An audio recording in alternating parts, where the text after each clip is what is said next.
Blue collar, white collar, black professors, white scholars, politicians, Dalai Lamas. Everybody in the whole wide world need hope if I be honest. I'm in that number.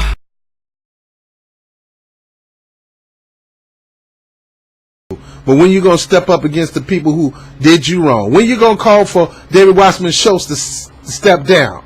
No, you won't do that because you're towing the company line.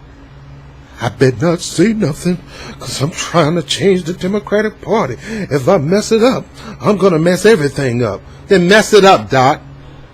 I'd rather quit that party and call these people out and start something on my own, or join Nick Brandon, or start or endorse the People's Manifesto and the People's PAC. I'll do something other than kiss their behind. Kissing their behind. That's what you're doing. Now, don't get me wrong, man. I love, if I didn't love Bernie Sanders, number one, I wouldn't be talking like this. Number two, I want to bust my behind out there in the trail with my Black Man for Bernie shirt on, and my Bernie Burn Baby Burn shirt on, and all that, and my many pins, and me doing about 100 videos on behalf of him.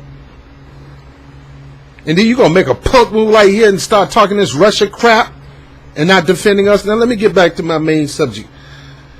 That's another subject. My main subject is this manifesto.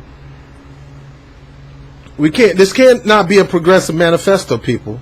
It can have progressive ideas in it, and whatever the people want in majority should be in that manifesto, in majority. I'm not a weed smoker, but I don't think you need to be thrown in jail for smoking weed. Yeah, they need to decriminalize that. If you want to do that to your own personal self, go for it. It's not like you making somebody smoke a joint and forcing, that's not that. I haven't heard anybody overdosing on smoking weed. But it's a gateway drug. Look, air is a gateway drug. So stop. There's so many gateway drugs, Stop with the gateway thing. That's an old Republican talking point.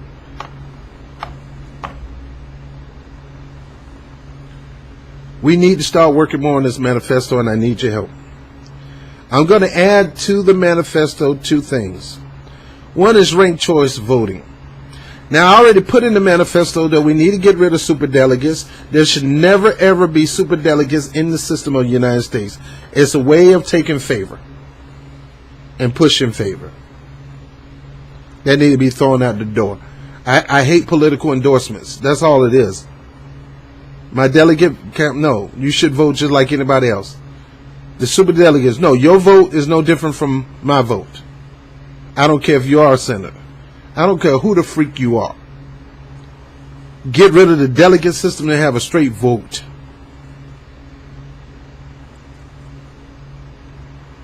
Open all the primaries. We talked about that. No matter where you are, let's get rid of the caucus and all that crap. Open primaries. No longer will we put gates. We don't want gates on people who need to vote. You should not be making it hard for people to vote, and you should not be conning people to vote. The conning people, let them know, if you want to vote for our candidate, you need to join our party and become one of us. That's trickery and slickery and stuff like that. Why somebody got to join your party to vote for your candidate? You ought to be happy somebody want to vote for your candidate, because they may not can stand your party, but you still need that vote. So I can go on and on and on. Our next thing we need to put into the People's Manifesto is ranked choice voting. That needs to take place. Like I said before, the Democratic Party would never change into a progressive, left-leaning party and move the Republicans to the center unless they deal with the voting. The voting is totally rigged. It's totally rigged. They control what polling station you go to. If they want to cancel those polling stations in the last minute and make you go to one cross town and you ain't got no freaking car, they can do that. That's voter suppression. That's manipulating the system. And they did that in the 2016 election. I'm standing out there passing out flyers, encouraging people to vote. And people was telling me they shut down a polling station in Parkchester in the Bronx and moved it way across town over there off of near Olmsted. Now, if you're an elderly lady and you very rarely take public transportation, you normally go across the street, you normally go to a school or to the library or to the post office and vote. And now you're told them those no longer are there, you need to go across town. That's voting suppression. You're making it hard for me to vote. Now, this is New York City. Now, imagine if you was in Coleraine, North Carolina. There ain't nothing but one or two schools, one high school, one elementary school, and one middle school or junior high. And you were told they shut down the polling station in those schools, and now you got to go to Elizabeth City, North Carolina, which is about 20 miles, and go vote. But you don't have a car. And you had to beg somebody to take you to the local town to vote all these years, and now they changed the voting. That is what happened in the Democratic primaries. That is voter suppression, and that is rigging the election. Because they know most of the people who are more rural probably would have went for Sanders. But the people who are more urban probably would have went for Hillary Clinton. They knew that. So let's shut down the polling station in those areas that lean more toward Sanders, and let's make them all go to the one that lean toward Clinton. They threw 100,000 people off the voting roll in Brooklyn, which was heavily in favor of Bernie because that's his home, that's where he's from, born and raised in Brooklyn. Hillary Clinton from Arkansas. She only did a 4-year stint here as senator, which she sucked at. But everybody want to make her that New York is Clinton's home. Bernie won every county in New York, every freaking small county in New York. The only places they say he didn't win was Brooklyn. How in the world he's going to lose Brooklyn? Well, we know how. They threw 100,000 people off the roll. They closed the primaries. There was 3 million independents who were trying to vote for Bernie, but they could not vote for him because they changed the opportunity to change your affiliation from independent to Democrat was way in August when nobody really knew who he was. Voter suppression and manipulation at its finest. Make it hard for them to change affiliation. That has to stop, man. That is what you call tyranny. That's a type of tyranny. When you're manipulating the system to go one way. They did it in Germany. They did it with Stalin. They did it with Saddam Hussein. That got to stop. That cannot happen in the United States. And you can't wait till some legislator in Congress to come together and vote against this. You got to apply people pressure on their behind and get their freaking behinds out of office. But no, you're too scared because you're still voting party lines. Well, if I get them out of office, the Democrat out of power, a Republican going to take over. Or if I get a Republican out of, Democrat, both of them are screwing you. Both of them are stabbing you in the freaking back. They don't care about you. They got their health care. They got a 6-figure check for life. Yeah, they get a 6-figure check for life. Even if they serve 3 terms, 3 years as senator, they're going to be paid for life. So what incentive do they have to help you out? None. Wait for you to re-vote them, which you probably would do because you're scared of a Republican. And let me tell you something, one of the reasons why Democrats have lost 1,000 freaking seats since Obama. Obama was the only one winning. The rest of them turkey wasn't winning. Number one reason because Obama wouldn't go campaign for him. But he kept winning. And the reason he won, because he went out there with the people. He hung out with the people. He squeezed nipples on cows. He made hot dogs at the state fair. He worked in the factories and made nuts and bolts, put on a hard hat. He did it all. That's how he won. He was willing to get down on the level of people and pick up hay and throw it in a truck. Hillary Clinton wasn't doing that. Even Donald Trump was willing to go to a factory and make a couple of nuts and bolts. But she was too itsy-titsy to do that. Now let me get back to the manifesto.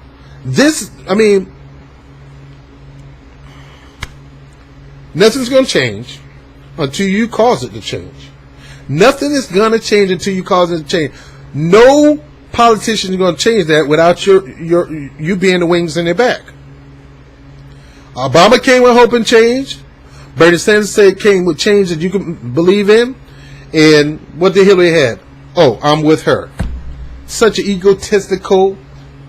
At least Trump had, we're going to make America great again. Oh, you talking about me then? You're going to make me great. I'm America. She had, are you ready for Hillary? I'm with her. All about her. And you wonder why she lost. But we need to start denying all of them. That's why I have taken the time to not do too much political content, too much news right now, unless I feel like it's an urgency to do it. This is more urgent to me than anything. We need to have that People's Manifesto and make a demand on politicians that if the people want this, and if you're not giving it to us, you can forget about our vote. And like I said, people are going to criticize you and try to use control manipulation or control opposition to manipulate you into trying to vote. Well, you got to vote for somebody. Who told you that lie? I ain't got to do nothing. This is America. I ain't got to do a doggone thing but pay taxes and die. My forefathers did not die for me to vote for crap. And that's what we've been getting. Crap politicians. Oh yeah, they some of them, they got on the suit and they put, like somebody told me, you could take a piece of doo-doo and paint it, make it look all shiny and nice, put a suit on it. It's still a piece of crap, piece of doo-doo. And it still stinks. Put some water on it. I don't care how dry the doo-doo is. Put some water on it. It still stinks.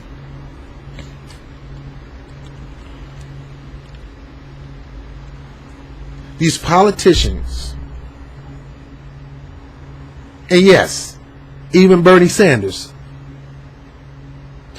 we got to get our head out of this identity politics, looking for a Superman or Superwoman to save us. These Superwomen and these superheroes are out there killing, planning on war, dropping bombs. We just shot a plane over Syria, which is escalating to a world war with Russia. Those people did nothing to us. Nothing. Obama played into their hand after Bush, and now Trump playing into their hand. Hillary Clinton was itching to play into their hand because that's all she talked about. We need to put a no-fly zone, and anybody that fly in that fly zone, we're gonna shoot their planes down. How you gonna put a no-fly zone in a country that you don't run? It's not your country. We got to move these people out of office because we're becoming the big bullies in the world right now, and these people are hating us because we're bullying us around. You keep bullying a kid around, sooner or later they're going to take something and hit you in the face or crack your head so hard, as Bernie Mac would say, until the white meat come out. We let these politicians bully the world, and we look bad for it, and we look like we're going to get threatened for their dumb mess. We got to get them out of office. And the only way you're going to get them off is not towing party lines. You got to take off your hat, take off your party hats, and become a voting bloc. Similar to what Dr. King did. Johnson could not get nothing done. He was going to lose to a racist. This is the same thing people say. Well, it was Johnson versus Barry Goldwater. Barry Goldwater was the Trump of today. Now, Trump never said he was racist. Barry Goldwater was a proud racist. Guess what? Lyndon B. Johnson was too. A proud racist. He was racist as they come. Man from Texas. And at that time, majority of Texans was racist. Majority of white Texan. Oil magnet. Didn't care 2 cents about the black community. Hated Dr. King. Go back and read your history. He ain't like Dr. King. He hated him. But Dr. King was willing to rally around people to become a voting bloc and apply pressure on Johnson, that Dr. King bended Johnson and pretty much had Johnson on his knees looking to him for a